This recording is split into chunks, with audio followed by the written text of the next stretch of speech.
Kia ora, I'm Sharon Brett-Kelly. Today on The Detail, how hundreds of thousands of our poorest people owe billions of dollars to government agencies. It's getting worse. The government will give you $20 in one hand and take it away in the next. It's very stressful because it doesn't go away. $20 is a lot of money with the price of everything. I honestly can't afford it. Will the Minister consider wiping debt to MSD? Are we thinking of wiping the debt that they have with any particular agency? That's certainly not something that's on the table at the moment. It's not on this government's table either, but here's how bad things are. Some of them, the debt that has accrued in overpayment debt is quite frankly scary. About 10 people who have over $100,000 of debt to MSD.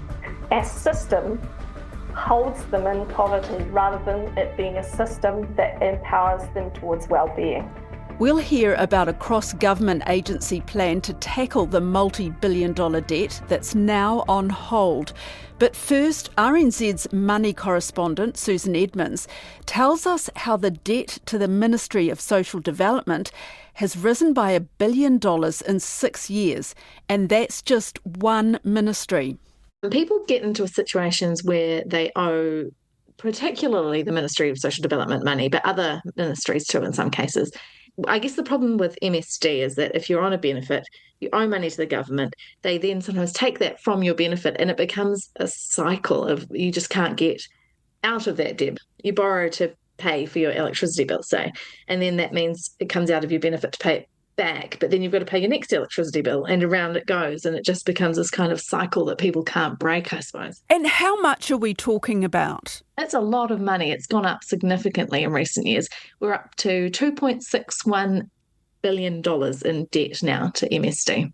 And that's just MSD, and as you say, there are other ministries which people also owe a lot of money to. That's right. And so that debt is made up from fraud, which is a relatively small amount, $1.26 billion of overpayment, which is where people probably had some confusion about what their income was, so they ended up getting more support than they were entitled to, and $1.21 billion of recoverable assistance, which is things like help when you have an emergency and you can't pay for something and that kind of thing, and you have to pay that back. So you're saying there are different ways of getting into this debt. And you talked to one couple, Maureen and Jeff Ward. They are beneficiaries. Yes, they are, yes. Well, he's on a pension now, but he was on a supported living payment for a while. So she said that they've got debt to MSD of about $12,000. And she said that's bond and moving costs, dentist, glasses and work clothes. So they've just had to borrow money from the ministry to pay for those things, and now they're trying to pay it back out of their benefit, but it's just really hard for them to get across everything that they owe, basically, because she's on job seeker for medical reasons and he's getting a pension. Do you think they're representative of how you end up in this situation?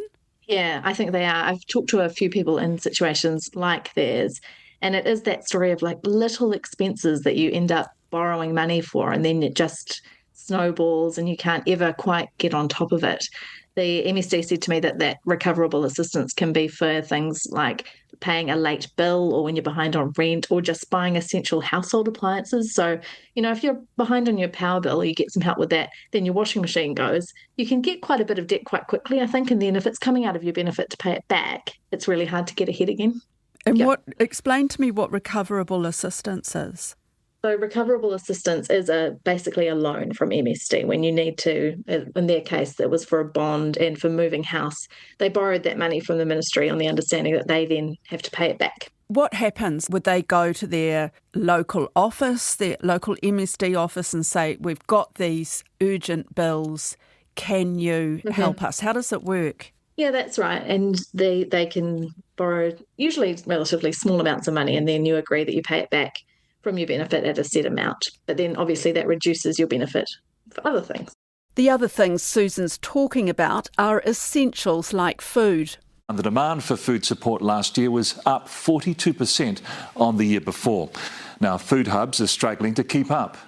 We've had to relocate to a much bigger premises to be able to house much more surplus in order to feed that demand. I get phone calls at 3:16 in the morning on the weekends asking for food. The stock comes in, it's already pre-allocated and it's gone within 24 hours. The volume of food distributed by these hubs more than doubled in the last half of 2023, adding up to more than 6.5 million meals for vulnerable communities. Debt really is one of the prime drivers for people seeking food assistance. And within that, we found that actually government overpayment debt is a very significant issue and something that we think could be quite easily changed. Jenny Sim is a researcher for Korehiakai, a think tank on hunger.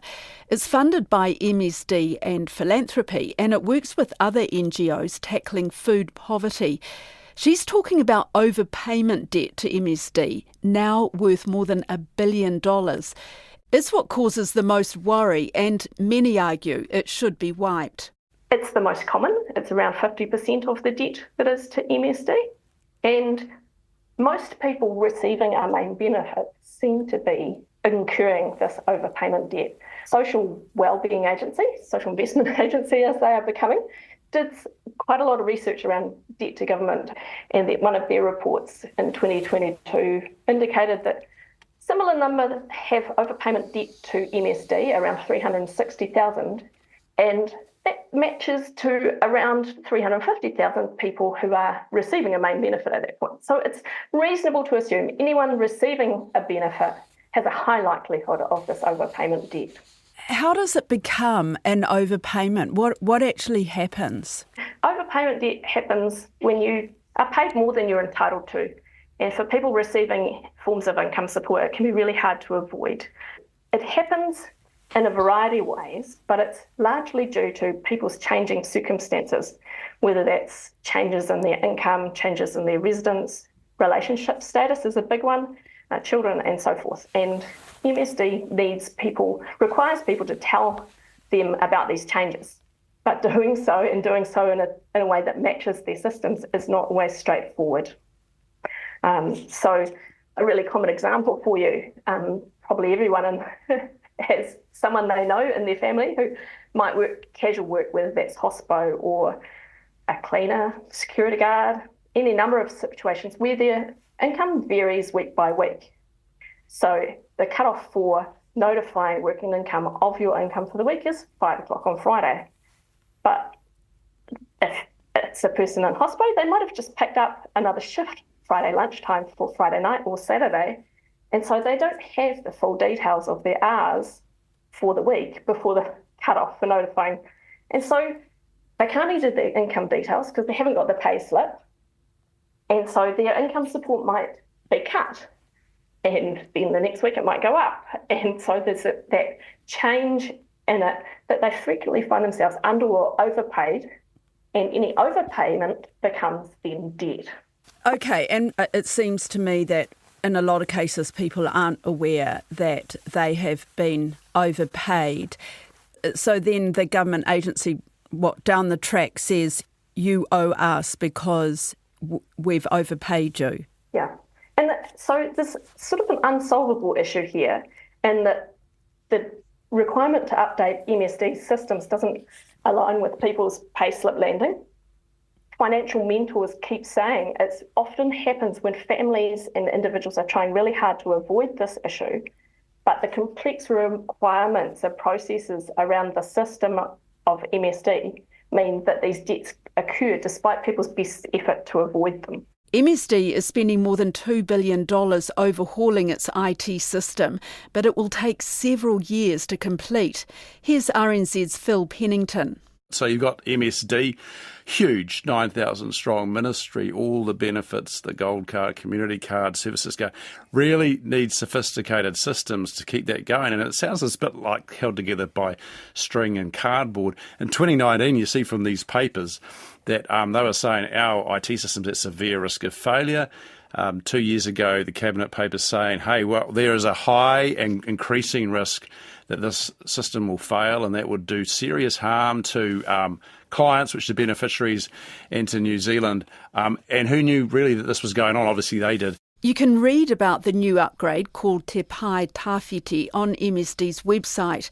It says it will make it easier for people to get the help they need and provide a better overall experience for more than 1 million New Zealanders. But until that's ready, Jenny Sims says people have to grapple with a failing system. Yeah, there's several things. Overpayments are not flagged quickly within their system, so large debt can accrue before people are even aware of it. There is also the issue of a real lack of transparency in MSD's systems, the way they manage people's debt. It's very difficult to disaggregate the different types of debt, to have any clarity about what is historical debt or new debt. And MSD don't differentiate within their system for clients between the different kinds of debt, whether it's overpayment debt or recoverable debt. It can be very nearly impossible for them to tell you what the debt is for, when it originated. And so it can be very hard for people to challenge that and challenging whether the debt has happened in error, because it does happen. Administrative errors happen. And people who have access to financial mentors have a greater success in challenging getting debt removed that is wrong. But even then, it can take several attempts, several challenges to MSD to review it. So it takes energy and persistence that a lot of these people quite simply don't have. Going back to those numbers, you're saying that most MSD beneficiaries have a debt to MSD. So yeah, and again, that's where, it's a system issue. It's a system that should be helping people towards well-being, but actually at the current state, the system continues to create poverty and create debt. So in terms of numbers, MSD debt is currently at 2.61 billion as of the end of March this year. And of that, 1.2 billion is recoverable debts and 1.26 is overpayment debt.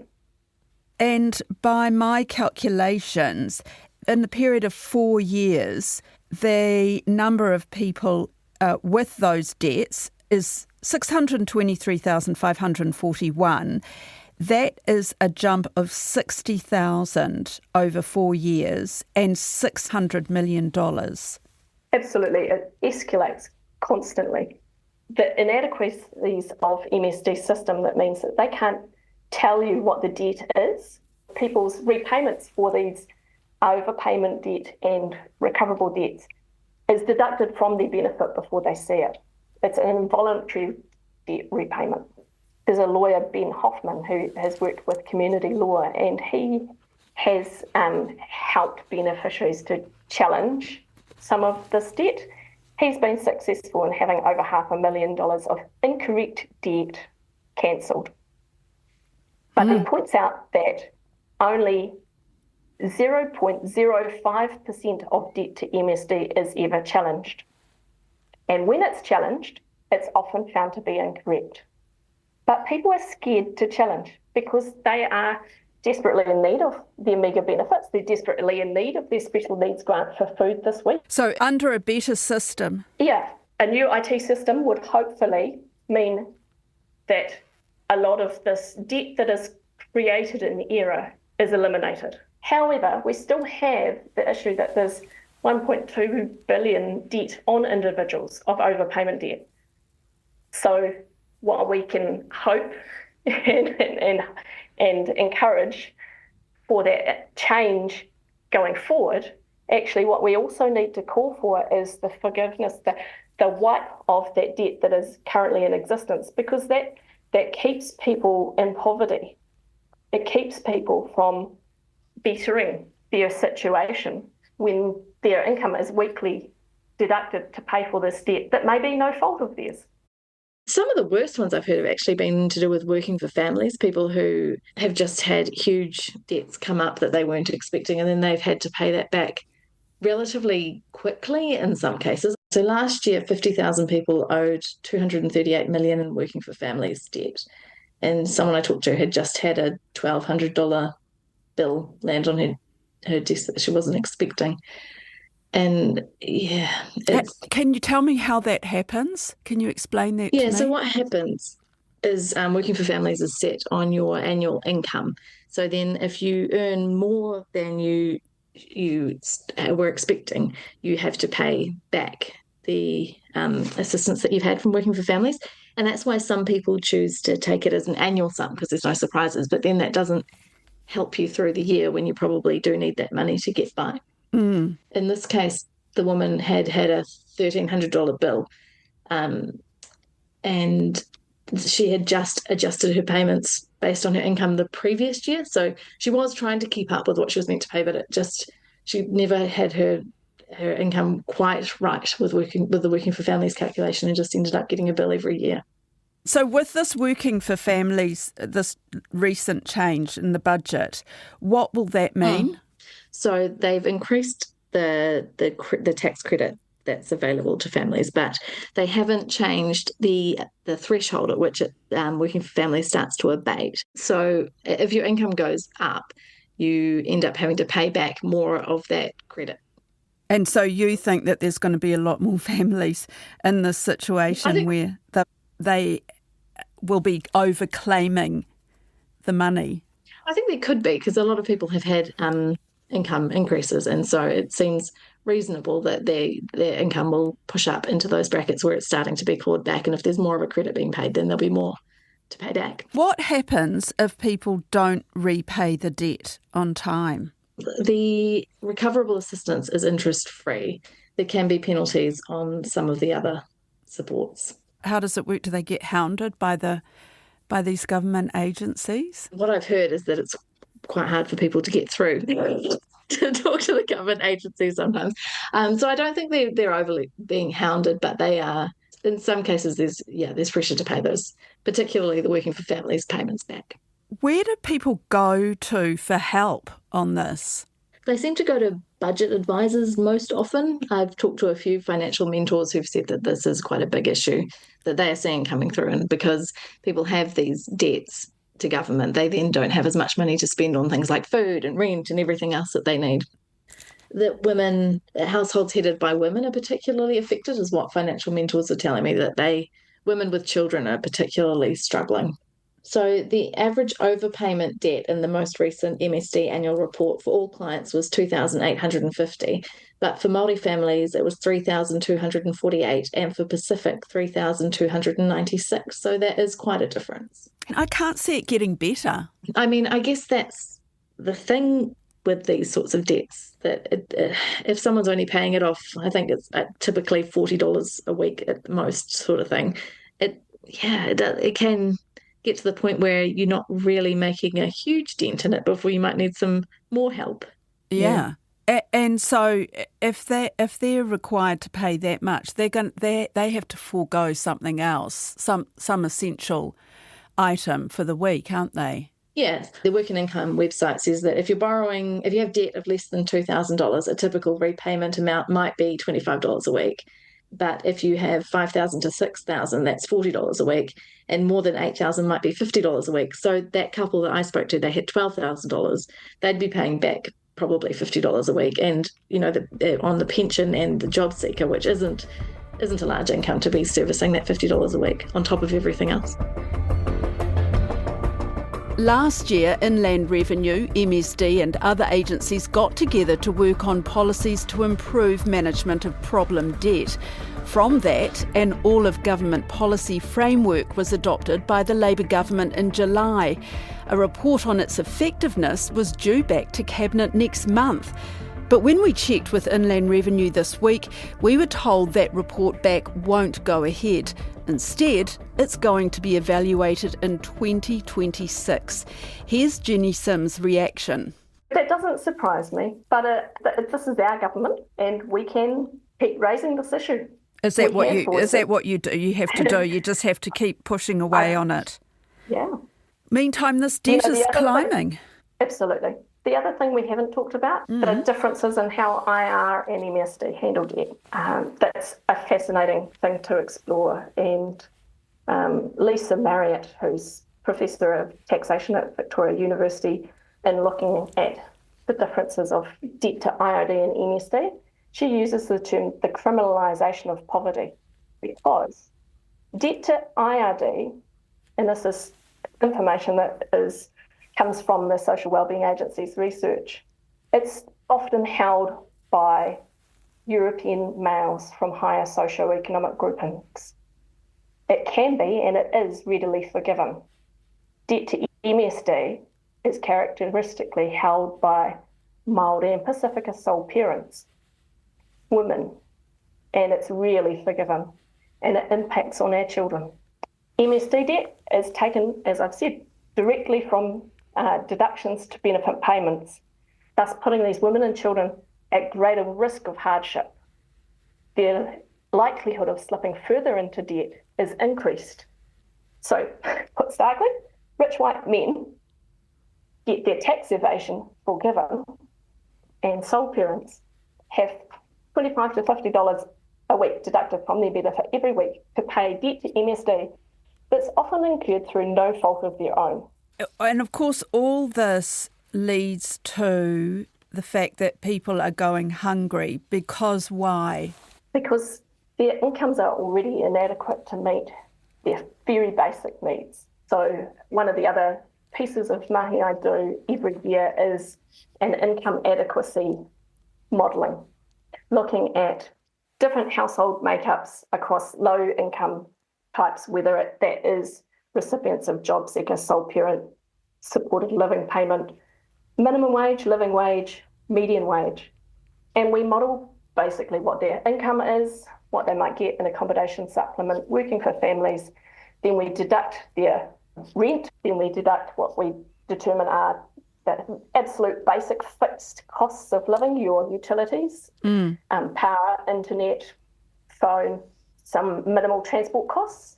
And then we deduct what Otago University deem to be the absolute basic cost of a healthy, nutritional food basket. And the reality is, particularly our sole parents, they are often in deficit week by week from those very basic fixed costs. Their deficit might be anything from $20 a week to $260 a week every week. And that's before you take off any debt repayment. That's before you talk about any variable costs, whether it's your clothing, your school costs, appliances, or any unexpected expenses, your car repairs. The impact of having $25 to $50 a week deducted from your benefit for this household is huge. Because they're already in the red before they've even done what most of us would call normal costs of living. And so you see that food becomes the place in the budget that is squeezed, because actually mana can go without dinner. They can go to their food bank and ask for help.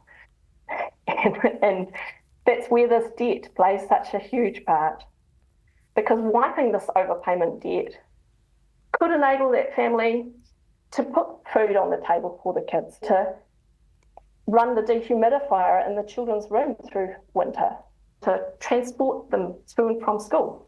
Truancy is an issue, but we don't look at why. People in these situations, we're not talking about a few or a few dozen, we're talking about hundreds of thousands of people. Yes. So we are keeping those people impoverished. Yeah. Our system calling for the overpayment debt particularly to be wiped. It's an obvious lever for relieving poverty that's experienced by people, but it's driven by systems. Some people are saying some of this debt should be wiped, and I mean, I don't think we're ever going to get it all wiped. I don't think that's probably politically palatable, but there is definitely a push for some of these loans that have just helped people get through essentials to be wiped. But then some other people have said that this debt is quite useful because it's stopping people from, say, going to a loan shark or a payday or, that's kind of lender that would be then more expensive, because in lots of cases this is interest-free borrowing. So it's not putting people into particular hardship in the way that it would if they had gone to a payday lender and then had 2 weeks to pay back the money. That's it for today. The Detail is a newsroom production supported by RNZ and NZ On Air. This episode was engineered by Jeremy Veal and produced by Gwen McClure and Alexia Russell. Thanks to Susan Edmonds and Jenny Sim. I'm Sharon Brett Kelly. Ka kite anō.